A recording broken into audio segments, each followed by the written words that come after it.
Hi, I'm Chris from Airwindows, and hey, last year you could do this. That's TapeHack. But this year you can do this. TapeHack now has tape compression. So this is a pretty big deal. This is going to affect a bunch of tape-oriented things coming this year. And this wasn't what I had last time. Let me go back and forth and show you what that actually means. So first of all, I can show you how the original TapeHack on this little loop handles getting saturated and distorted. I'm going to swoop it up to super loud and then back down again. Jumped around a bit.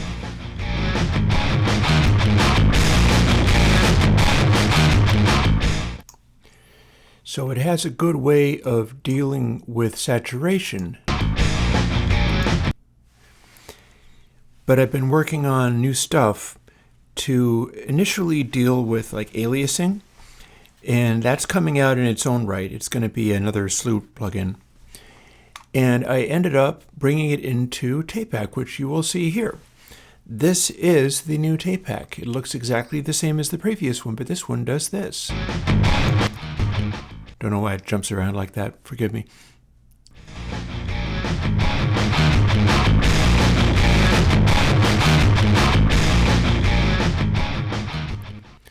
Listen to how the highs come in there.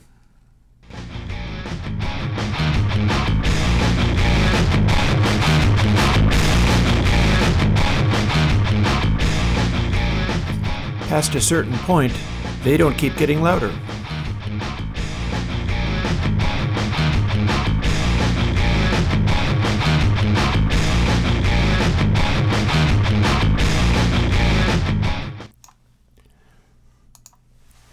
There you have it. TapeHack2 now does tape compression.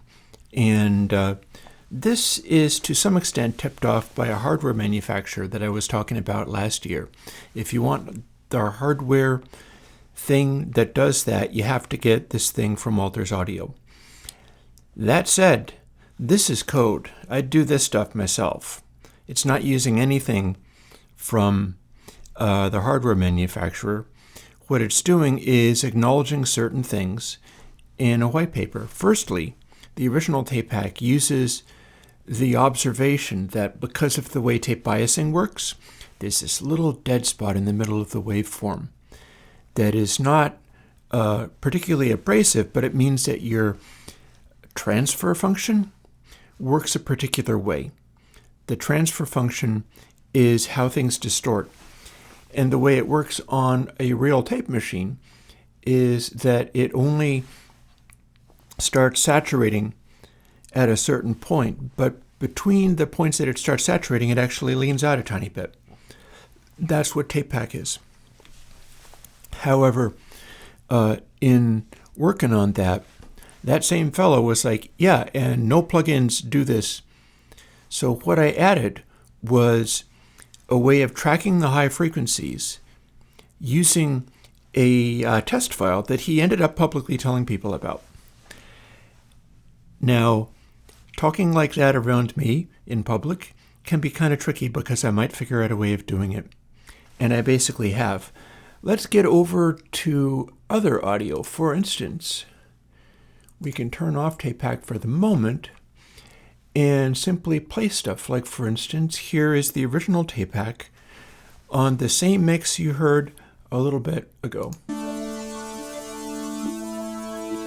We'll start with the audio from the Sign Machine by Sudara, which I've been talking about.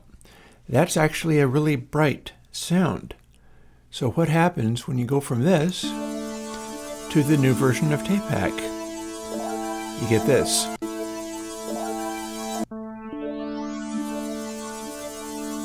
From this original to this new version. So maybe that doesn't sound any different to you, but check it out.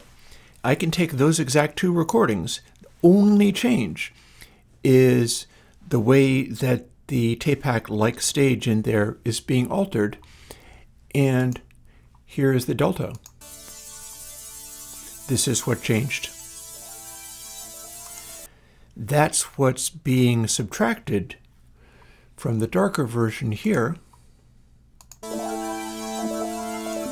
And it's even more obvious when I go to a section of the music where like drums and cymbals and things are happening. Here's the original. You remember this, right? Here's the new version.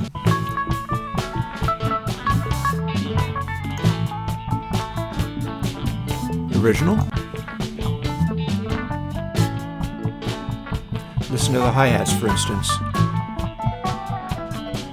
And then new version.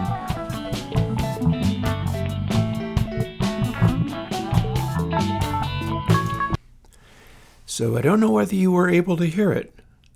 I'm able to hear it over like my nice headphones and stuff. But what changed was this.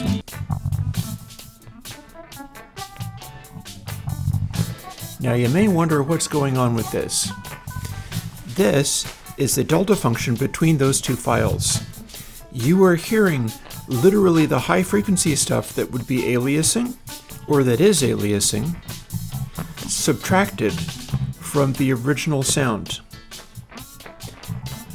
There's so much of it that it's affecting the compression, and the changes in the compression are why you're able to hear everything else, including bass and stuff.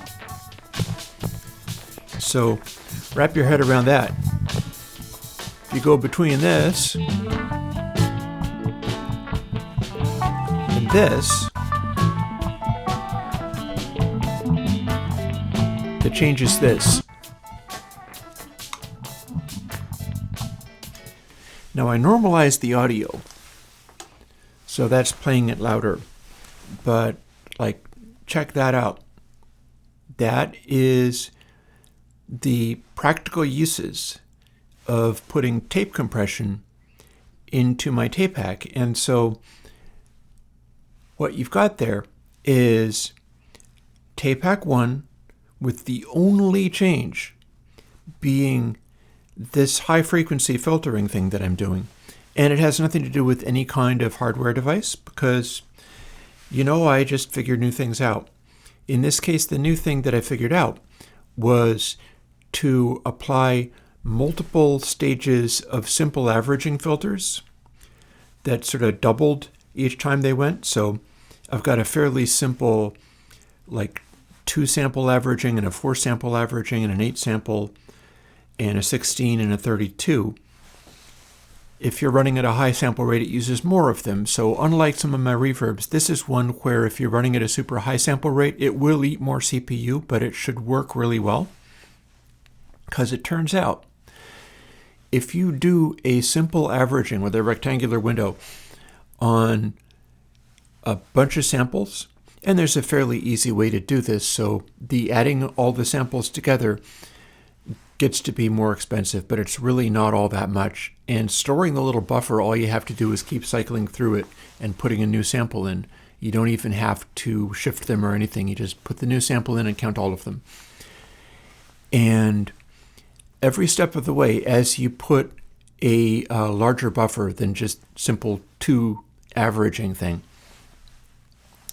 it produces a roll-off filter that is a really clean, efficient roll-off filter without a bunch of weird, like it doesn't have any pre-ring, it has a really good time response, but it also has these weird giant notches. But every time you do another layer of the filter on top of that, it kind of starts affecting where the notches go. So you'll have, I'm going on about this just because this is the reality of it. It sort of underscores the fact that this is not off of anybody's hardware. You have to do completely different things to do hardware this way. And I certainly still have hopes of being able to save up and get some of the Walters hardware devices, because I absolutely would. and I absolutely will if I get the chance, except for that I have to replace a fuel oil tank in my basement, which is going to end up leaking one of these days. And that kind of has to take priority first, so I'm not going to be able to get it. But you know what? I was able to develop something in software which does a similar kind of job as far as hitting the high frequencies with pre-filtering so they don't generate a bunch of aliasing, but so they're also doing that tape compression style of thing. And it's a style of thing rather than even being literally a modeling of tape compression. I'm going to underscore that. I work in like digital abstractions.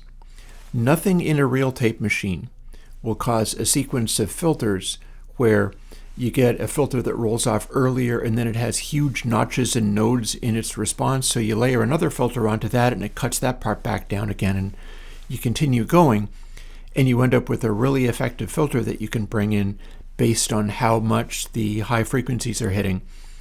And then when you do that, you go into the saturation and it doesn't alias the saturation as hard, and you wind up with a sound that has the same functional effect as having a tape machine and hitting the tape and having the high frequency saturation that acts like tape compression.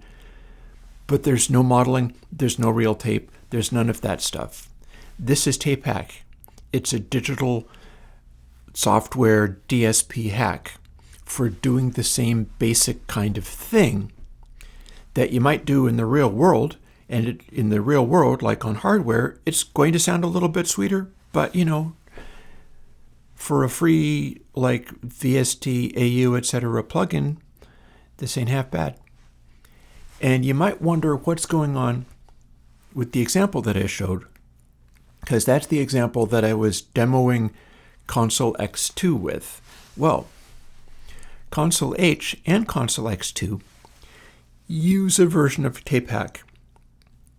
Technically, it's a version of discontinuity. What I did was I took TapeHack, but I also included a simplified version of discontinuity to bring a sort of realism and distance through air kind of thing going on. And so that's not literally quite TapeHack anymore. What's in Console H and Console X2 is slightly different. TapeHack is and you heard it on the initial like old music by me, is the simplest possible execution of a particular way of doing saturation quality. And the filtering, it's actually pre and post filtering, and it's using the same rapidly modulating thing that the pre-filtering uses. It ended up working out really well, and I came up with good settings for it, and it should do a good job for you. But in order to do it on the Console H and Console X2 would have had to require me updating those after they were already out on a different form of TapeHack, which is the type of saturation that's only in the more controls on Console X2 and Console H. And so I did. Go and download them again. I don't do this very often, but Console X2 and Console H are what I will be using to do new music if I ever get to do it. Like for this kind of stuff, like I'm basically going, you do your own music. I'm working on this stuff. I'd love to be able to do music, but there's a lot of work to be done to get the sounds the way they need to be. So go and re-download if you would like this new update included in Console X2 or Console H. Both of those things for the channel and pre. You don't have to re-download the bus plugin necessarily because that isn't changed.